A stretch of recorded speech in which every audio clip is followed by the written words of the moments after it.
everyone and welcome back to a new video. Today we're going to talk about one of my favorite movies of all time, and after having a recommendation of one of my own friends that's called Arthur, now I'm here presenting all of these anecdotes to you. So if you're ready, let's get right into some anecdotes about Taxi Driver. So if you're ready for a few anecdotes about Travis Baker's story, let's get right into it. Let's go.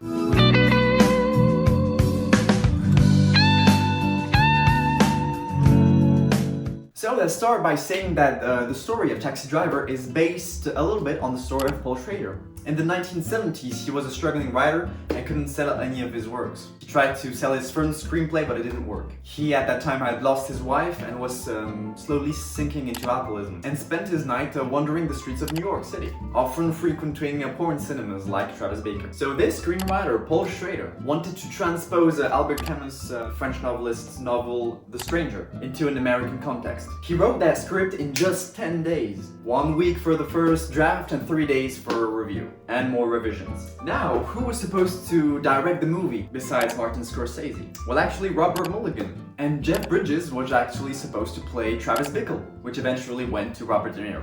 And actually, it was Paul Schrader that insisted on Martin Scorsese for directing and Robert De Niro as the leading role, which eventually happened and made history. But we can also know that Brian De Palma, that made Scarface for example, was interested in the screenplay and wanted to direct the movie. One of the producers of the movie actually thought that the role of Travis Bickle would be perfect for the singer Neil Diamond, but Martin Scorsese rejected this proposal. If we look at Senator Charles Palantine, he was actually supposed to be played by Rock Hudson, but he couldn't play the role because he already had committed to his role in the TV show Macmillan and Wife. So all the producers and screenwriters thought about a lot of actors and directors for the movie, and it eventually led to great people. For the movie, Robert De Niro and Martin Scorsese accepted minimal salaries to play in the movie and direct it. De Niro was paid $35,000, which really is very small amount of money for Hollywood, of course. And that was 5 times less than he was offered to play in Richard Attenborough's A Bridge Too Far, which of course had a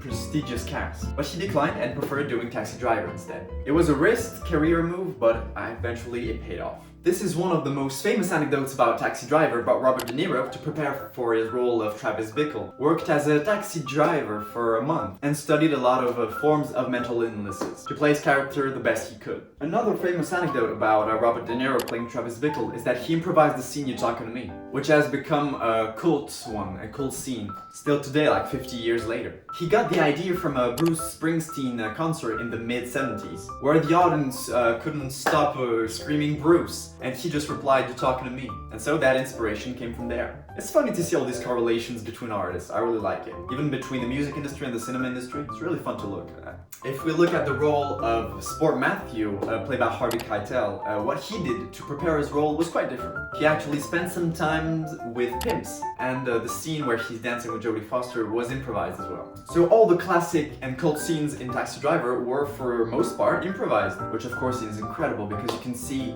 how good they are at improvising some scenes because they've become cult. Now last anecdote about a cameo, because of course like in Back to the Future and other movies I've talked about, I can't talk about a movie without talking about a cameo. And in Taxi Driver, about Scorsese appearing in his movie twice. In the first one he appears in Robert De Niro's Travis Bickle's Taxi, explaining that he wants to kill his wife, who is cheating on him. So everyone sees him as a psycho, but that character is actually Martin Scorsese. And in another scene, the second time, he's seen in a